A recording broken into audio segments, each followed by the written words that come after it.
जब तक जीव का किसी एक लक्ष्य पर उद्देश्य केंद्रित नहीं होता, तब तक उनको सफलता मिलना दुर्लभ है। उद्देश्य विहीन व्यक्ति संसार में अवनति का कारण बन जाता है। उद्देश्य विहीन व्यक्ति समाज, अपने परिवेश में बोझ बन जाता है।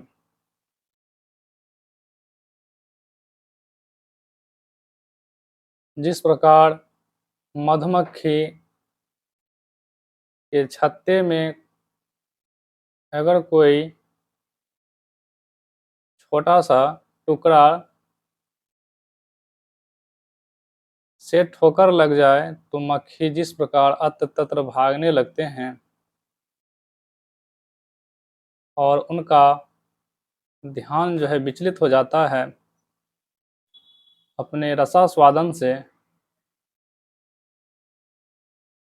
उसी प्रकार जब व्यक्ति किसी बाह्य कारणों से विचलित हो जाते हैं तो उनके विवेक पर कुछ समय काल के लिए प्रारब्ध कर्मों के अनुसार पर्दे पड़ जाते हैं। विवेक पर पर्दा पड़ना, इनके पीछे मूल रूप से 4 कारण हैं। पहला कारण है जब विचार में अहंकार जगह बना लेते हैं।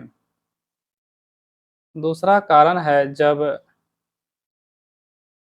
किसी जीव के प्रति, किसी वस्तु के प्रति, किसी स्थान के प्रति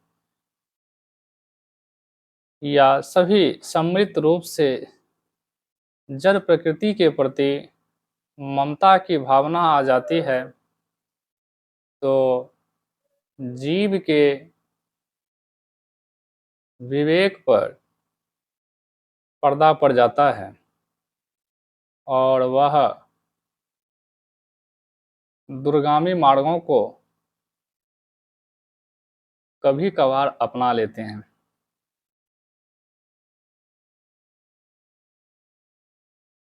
सूक्ष्म वासनाओं के कारण जीव के विवेक ढका हुआ रहते हैं।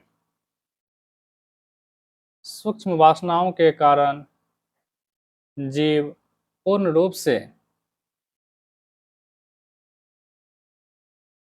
अपने ध्यान को किसी एक जगह पर एकाग्र नहीं कर सकते। ये सूक्ष्म वासनाएं शरीर के समस्त इंद्रियों के माध्यम से मन को, बुद्धि को, विवेक को एवं हृदय को दुर्बल बना देते हैं। इन तमाम चीज़ों के दुर्बल बन जाने के कारण शरीर दुर्बल बन जाती है और दुर्बल शरीर से कोई भी श्रेष्ठ कार्य नहीं कर सकते। दुर्बल मन से श्रेष्ठ कार्य नहीं किया जा सकता।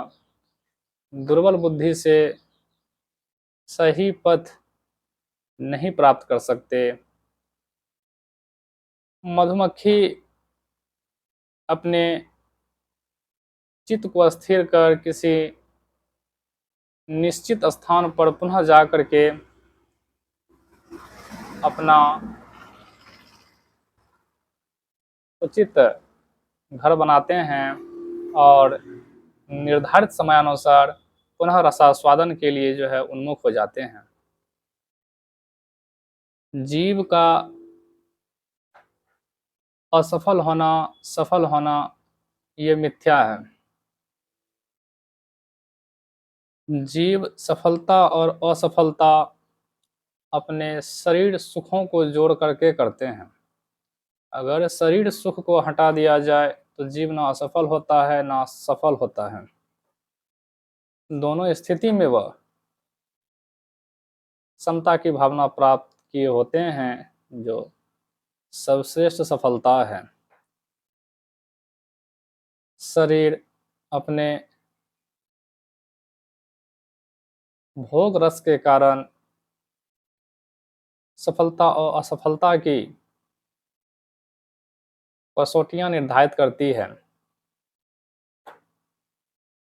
इस प्राण की प्रकृति समावेशी होती है। वह संसार के सभी संसाधनों का, संसार के सभी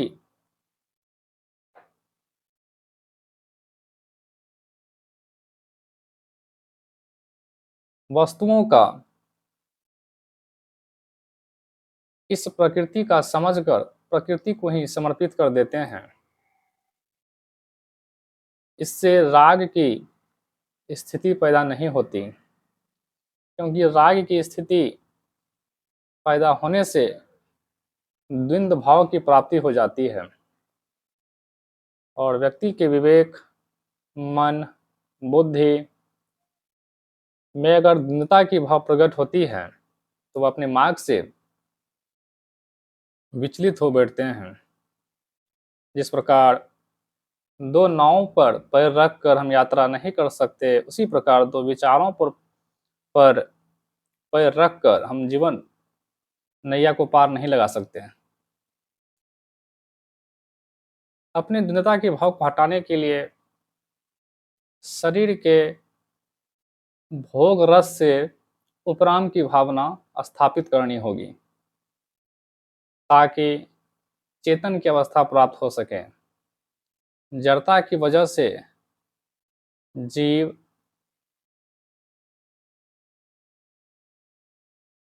के विवेक पर पर्दा पड़ी रहती है। जब जीव चेतन अवस्था में पहुंचने के लिए अग्रसर होती है तो सभी चीजें उसके अनुकूल हो जाती है, क्योंकि प्रकृति की प्रवृत्ति है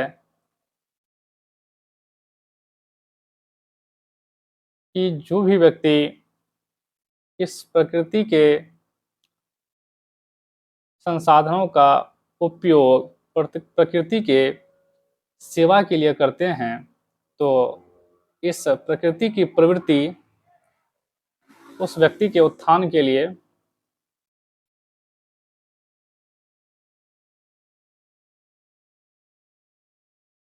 नियामक बन जाती है। उस व्यक्ति के हाथों से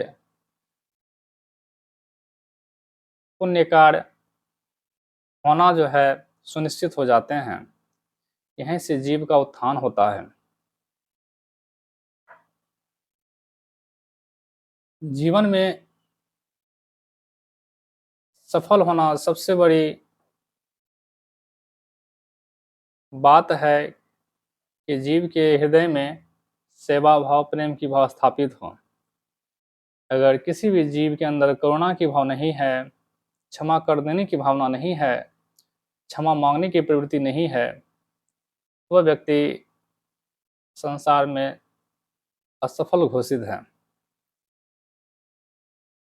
जिस व्यक्ति के पास इन तमाम चीज़ों की विशेषताएं होती है, उसके पास धन रहे या ना रहे, वैभव रहे या ना रहे, संपदा रहे या ना रहे, प्रतिष्ठा, पद